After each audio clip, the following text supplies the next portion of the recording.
नमस्कार, स्वागत है आपका। मैं हूं आपके साथ सपना दीपक मंदेशा। बुलेटिन का आगाज करेंगे। फरीदाबाद के सूरजकुंड में सोमवार को क्षेत्रीय परिषद की 32वीं बैठक होगी। गृह मंत्री अमित शाह बैठक को संबोधित करेंगे। इस महत्वपूर्ण बैठक में 8 राज्यों और केंद्र शासित प्रदेशों के मुख्यमंत्री, उपराज्यपाल और मुख्य सचिव भाग लेंगे।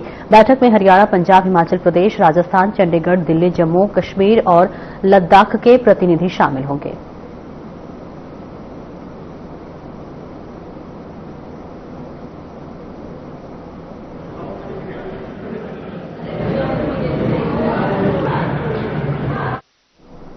नालौर की नई अनाज और सब्जी मंडी में आयोजित राज्य स्तरीय महाराजा शूरसैनी जयंती समारोह में हरियाणा के मुख्यमंत्री नायब सिंह सैनी ने शिरकत की। इस दौरान सीएम सैनी ने 83.5 करोड़ रुपए की लागत की 19 परियोजनाओं का उद्घाटन और शिलान्यास किया। इस मौके पर उन्होंने शहीद रावत तुलाराम की जयंती पर नसीबपुर स्थित शहीद स्मारक पर श्रद्धा सुमन अर्पित किए। आपको बता दें, मुख्यमंत्री नायब सिंह सैनी ने कहा कि महाराजा शूरसैनी महान धर्मगुरु और सम्राट थे, जिनकी कीर्ति समाज में संस्कारों की नींव रखने के रूप में जीवित रहती है। उन्होंने प्रदेश की जनता से संकल्प लिया कि सरकार सभी वर्गों के कल्याण के लिए काम करेगी और गरीबों का कल्याण उनकी प्राथमिकता है।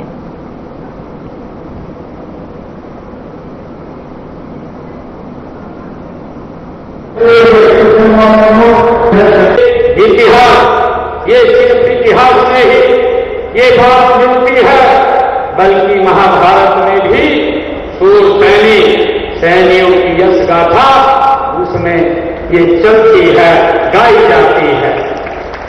साथियों, महाराजा शूरसैनी जी की प्रेरणा और उनका त्याग और उनकी नीति निष्ठा हम सभी के लिए एक अमूल्य ये विरासत है।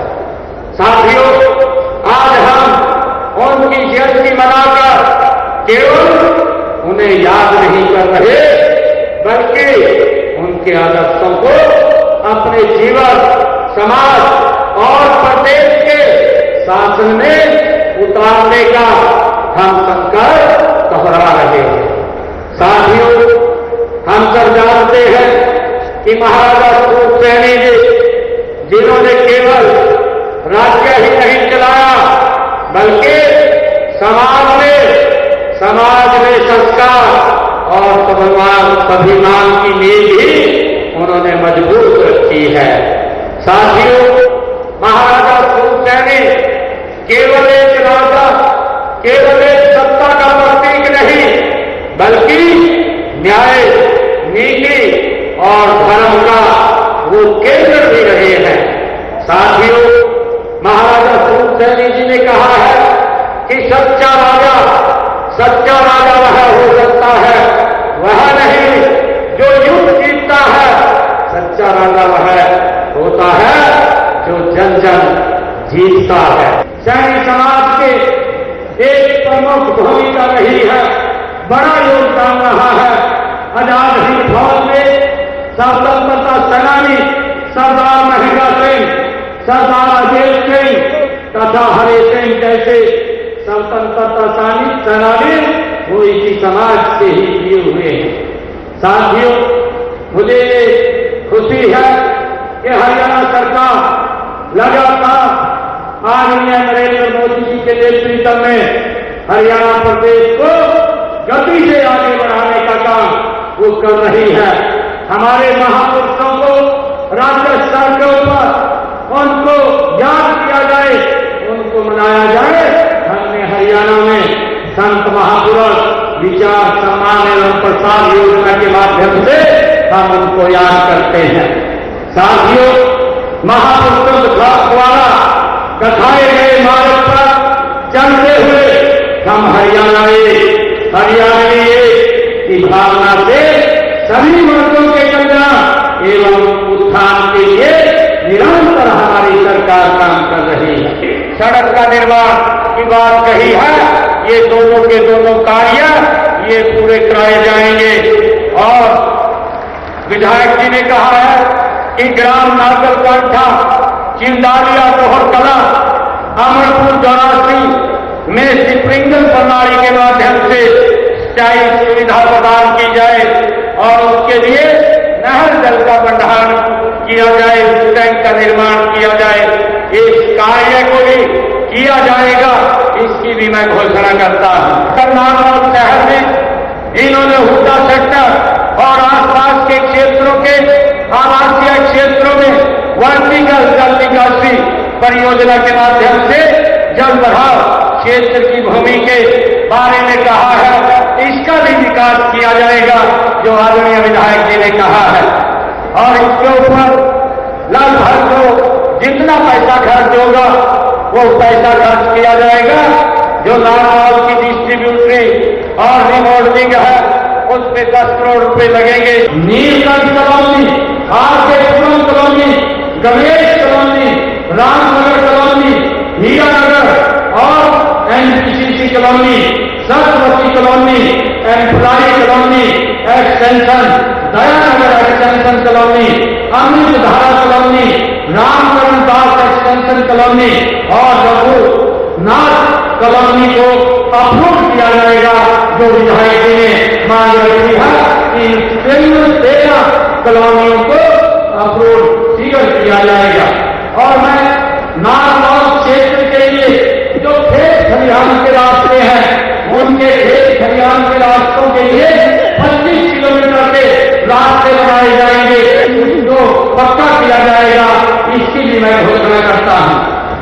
आपकी आपने जो शब्द कहे हैं कि महाऋषि चांद मेडिकल कॉलेज कोरियावास के बनने वाले सामान्य अस्पताल का नाम, उसमें जो हॉस्पिटल बनेगा उसका नाम हमारे महाशहीद रामसुला गांधी के नाम से रखा जाएगा। बड़ी संख्या में आप पहुंचो, हार्दिक अभिनंदन।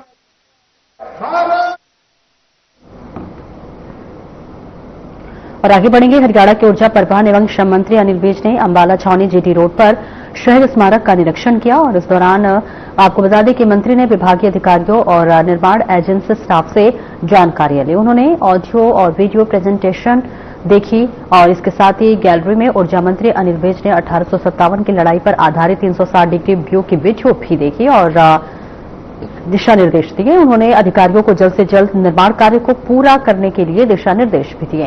इस अवसर पर बीजेपी नेता प्रवेश शर्मा, रवि बुद्धिराजा, बलित नागपाल, बलकेश वत्स के अलावा कई पदाधिकारी मौजूद रहे।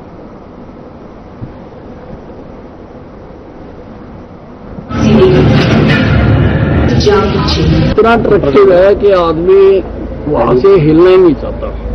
इतना ये टेक्निकली और साइंटिफिकली जैसे लाइट लेजर का शो 360 डिग्री का दिखाया, बकायदा दीवार के ऊपर आदमी चलते हुए नजर आते हैं, घोड़े चलते हुए नजर आते हैं खाली दीवार के ऊपर। और ऐसे ही हर गैलरी हमारी, ये 21 गैलरियां हैं, इसमें हर गैलरी में एक से एक कमाल करके दिखाया है। हम कोशिश कर रहे हैं कि 25 तारीख तक ये पूरी तरह तैयार हो जाए और अगर प्रधानमंत्री जी को समय मिले तो वो इसका उद्घाटन कर दें। वो जाबाज सिपाही जिसके धर्म के साथ खिलवाड़ किया गया, गाय और सूअर की चर्बी को हाथ लगाना उसे नामंजूर था। वह उस अंग्रेज और 6 नवंबर को यमुनानगर जिले के प्रतापनगर बस स्टैंड पर हरियाणा रोडवेज ड्राइवर की लापरवाही से हुए हादसे में एक छात्रा की मौत हो गई, जबकि 5 छात्राएं गंभीर रूप से घायल हो गईं। वहीं इस घटना को लेकर अंबाला से लोकसभा सांसद वरुण मुरारा ने पीड़ित परिवार से मिलकर सांत्वना दी और सरकार तथा परिवहन स्वास्थ्य विभाग की खामियों पर कड़ी आपत्ति जताई। उन्होंने कहा कि घायल छात्रों के समय पर एम्बुलेंस और स्ट्रेचर नहीं मिला और प्राइवेट अस्पताल में इलाज कराना पड़ा। सांसद ने कहा कि हादसे के बाद मृतक छात्रा का डेथ सर्टिफिकेट भी अभी तक नहीं मिला और इस रूट पर बसों की कमी भी गंभीर समस्या है। उन्होंने परिवहन और स्वास्थ्य विभाग के मंत्रियों से इस मुद्दे पर चर्चा करने का आश्वासन दिया।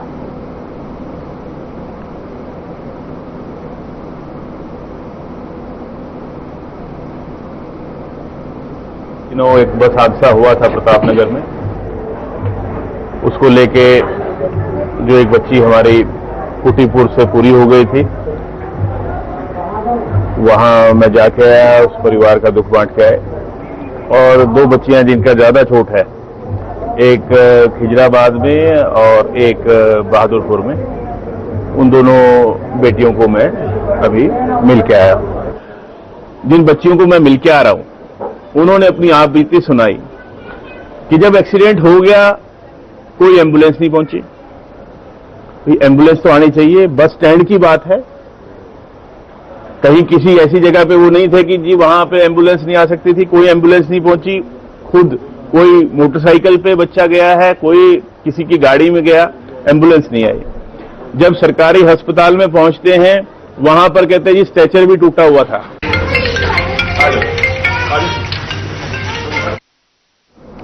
फरीदाबाद से चली हिंद की चादर तीसरी शहीदी यात्रा के 350वें शहीदी दिवस के अवसर पर रेवाड़ी जिला में स्वागत किया गया। वहीं शहीदी यात्रा के साथ नगर कीर्तन भी निकाला गया, जिसमें श्रद्धालुओं ने पुष्प वर्षा कर यात्रा का अभिनंदन किया। रेवाड़ी शहर धार्मिक ध्वनियों से गूंजता उठा और वाहेगुरु जी का खालसा, वाहेगुरु जी की फतेह के जयकारे लगाए गए। इस मौके पर यात्रा का स्वागत गुरुद्वारा प्रबंधन समिति बीजेपी जिलाध्यक्ष डॉक्टर वंदना पोपली और एसडीएम सुरेश कुमार ने किया।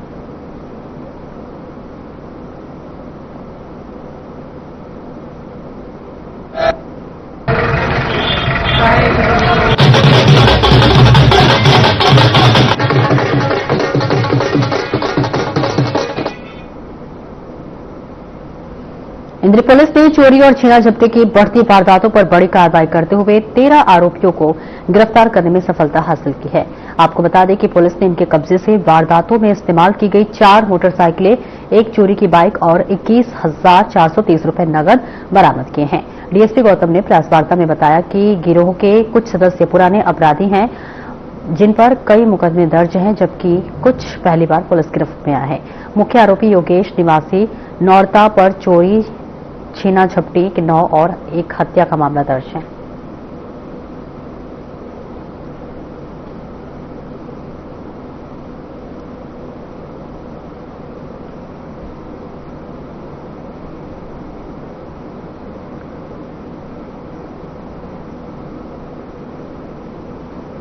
कुछ घिसरपड़ी के कुछ लोकल यहाँ के गुड़ा के आसपास जो खुड़िया बनाने वाले शेख मुसलमान जो है, हमने लगभग 13 आदमियों को अपने गिरफ्तार किया है। और जो 13/11 को 2 दिन पहले 3 दिन पहले ही मुनियारपुर गांव के एक व्यक्ति से 2500 रुपये और एक मोबाइल और ये छीने थे। हमने तुरंत जो है कार्रवाई करते हुए सीसीटीवी फुटेज की मदद ली और उसमें ये पहचाने गए।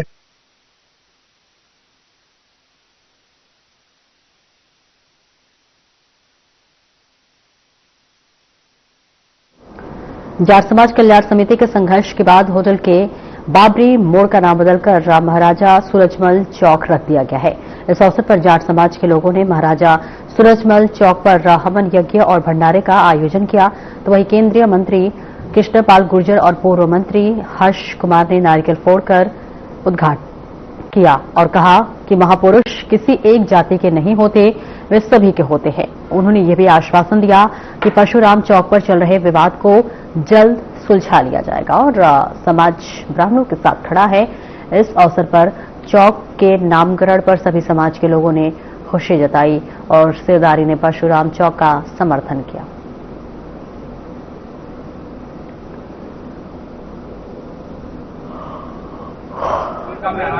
अच्छे काम के लिए आपका सारी सरदारी यहाँ इकट्ठी हुई है। एक महापुरुष के नाम पर चौक का नामकरण हो, इससे अच्छी कोई बात हो नहीं सकती। भाई हर्ष जी ने दूसरे चौक के बारे में जो काम सरदारी को सौंपा है, क्योंकि विवादों से बचना चाहिए और इसका कोई सबको सुहाता हुआ कोई हल निकालना चाहिए।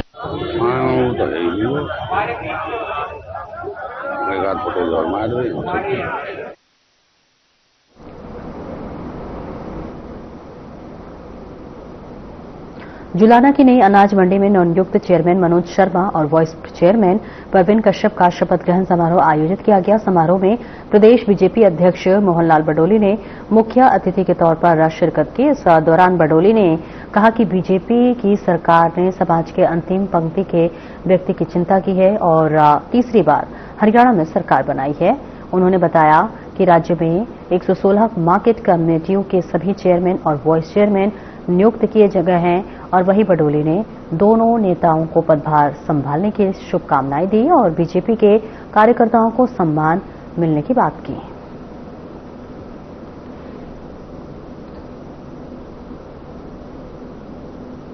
सभी से निवेदन है अपना बड़ा खुशी का माहौल है। जबकि हमारे जितने भी नवनियुक्त चेयरमैन थे सभी जगह जो है अपनी खुशी को धारण कर रहे हैं और आज हम सबको आशीर्वाद मिला माननीय प्रदेश अध्यक्ष मोहनलाल बडोली जी का, भाई मनोज शर्मा जी और हमारे वाइस चेयरमैन जी को खुशी से धारण किया गया।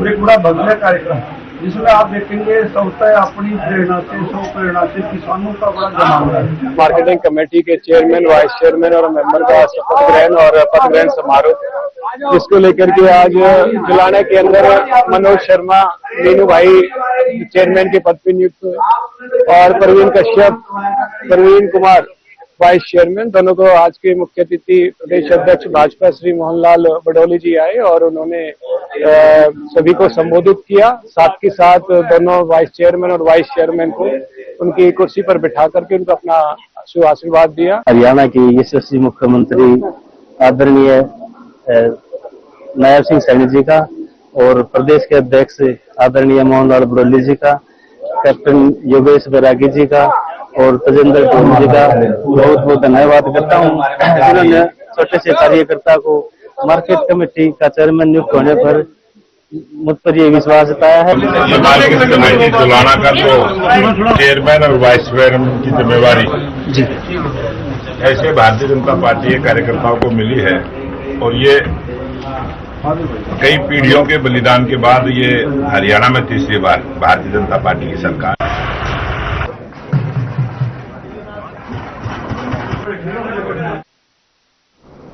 हरियाणा के कैबिनेट मंत्री विपुल गोयल ने सिरसा में अग्रवाल सेवा सदन और शिवपुरी का लोकार्पण किया, जहां इस अवसर पर उन्होंने अग्रवाल समाज की सामाजिक सेवा को सराहा और 21 लाख रुपए का अनुदान देने की घोषणा की। साथ ही इस दौरान उन्होंने कहा कि गोपाल कांडा और गोविंद कांडा के प्रयासों से ये सेवा सदन समाज की सेवा में एक महत्वपूर्ण कदम साबित होगा। साथ ही इस अवसर पर विपुल गोयल ने बिहार चुनाव में बीजेपी की जीत पर बयान देते हुए कहा है कि बिहार में जंगलराज की सोच का खात्मा हुआ है और जनता ने पीएम मोदी की नीतियों को समर्थन दिया है। साथ ही राहुल गांधी के वोट चोरी के आरोपों पर तंज कसते हुए उन्हें जो है मस्खरा और बचकरा व्यक्ति बताया।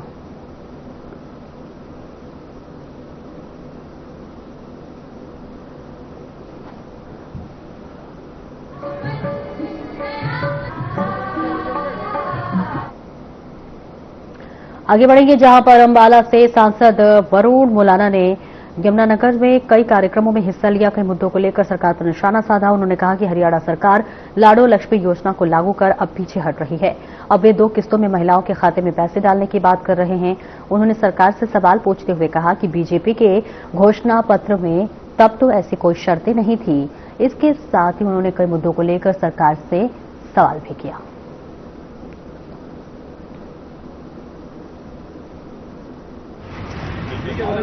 ये तो जग जाहिर है, सब जानते हैं और ऐसा पहली बार नहीं हुआ, ऐसा होता रहता है और जिनको भी वो आज तक सस्पेंड करते हैं वो कोर्ट से जो है वो बहाल हो जाते हैं। तो देखिए, जहां गलती है वहां कार्यवाही भी होनी चाहिए, लेकिन जो एक संजीदगी है वो भी बना के रखनी चाहिए। देखिए, सरकार विफल है, ना यहां कानून व्यवस्था संभल पा रही है और जैसे आपने ये बताया शेलर वाली बात है, भी साल दर साल यही हाल है। परचेज पॉलिसी तक इनसे नहीं बनती, आखिरी समय में परचेज पॉलिसी बनती है, फिर किसान परेशान हुए घूमते हैं। भी कोई इंक्वायरी हो, पहले भी कई सारे इस तरह के मामले सामने आए, भी क्या किसके खिलाफ एक्शन हुआ है।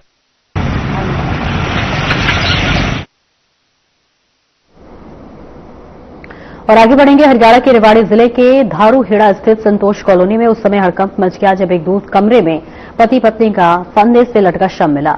तो वही घटना की सूचना पर पहुंची पुलिस को मौके से एक सुसाइड नोट भी बरामद हुआ। आपको बताते चले कि मृतकों की पहचान 26 वर्षीय राजकुमार और उनकी पत्नी हाली के रूप में हुई है, जिस पर और जानकारी देते हुए मृतक राजकुमार के भाई महेंद्र ने बताया कि दोनों ने साल 2020 में प्रेम विवाह किया था और करीब 5 साल पहले वे रोजगार की तलाश में धारूहेड़ा आए थे और यहां पर एक निजी कंपनी में कार्यरत थे। वही अब पुलिस मामले की जांच कर रही है।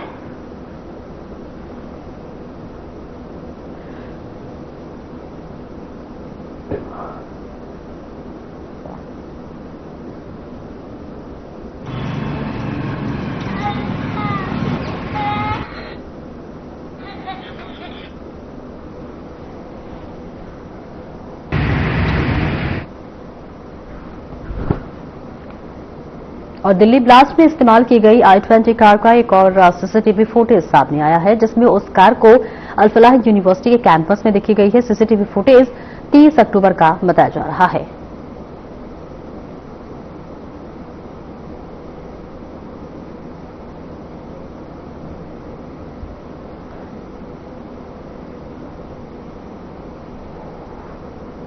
यमुनानगर में एक प्रेमी जोड़ी ने नहर में छलांग लगाकर आत्महत्या कर ली। जानकारी के मुताबिक दोनों पिछले 2 दिनों से घर से लापता थे। तो वही घटना की सूचना मिलते ही पुलिस भी मौके पर पहुंची और गोताखोरों की मदद से शव को बाहर निकाला गया, जिस पर और जानकारी देते हुए गोताखोर अमन ने बताया कि हमें सूचना मिली थी कि लड़का और लड़की ने नहर में छलांग लगा दी है, जिसके बाद हम मौके पर पहुंचे और दोनों के शव को बाहर निकाला गया। साथ ही आपको बता दें कि इस दौरान थाना प्रभारी नरसिंह ने कहा कि 2 दिन पहले हमारे पास दोनों के लापता होने की शिकायत आई थी। फिलहाल शव को पोस्टमार्टम के लिए मोर्चरी में भेज दिया गया है और परिजनों की शिकायत पर पुलिस ने आगे की कार्रवाई शुरू कर दी है।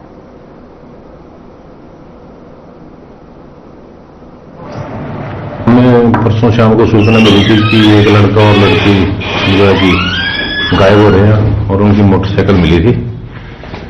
और आज हमें सूचना मिली कि यहाँ बेगमपुर पावर हाउस है, वहाँ एक लड़का और लड़के की डेड बॉडी मिली है। जो लड़की महक है, गांव डाकवाड़ा, उम्र करीब 23-24 साल, और लड़का शुभम जो अर्जुन माजरे का रहने वाला है, वो भी करीब 23-24 साल का है, जिनकी दोनों की डेड बॉडी मिली है। और डेड बॉडी पोस्टमार्टम के लिए सिविल हॉस्पिटल में रखवा दी है। आगामी कार्रवाई की जा रही है। पावर हाउस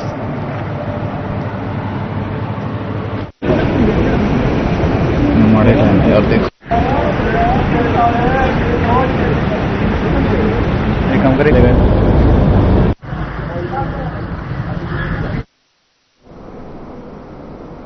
फिलहाल इस बुलेटिन में इतना ही। नमस्कार।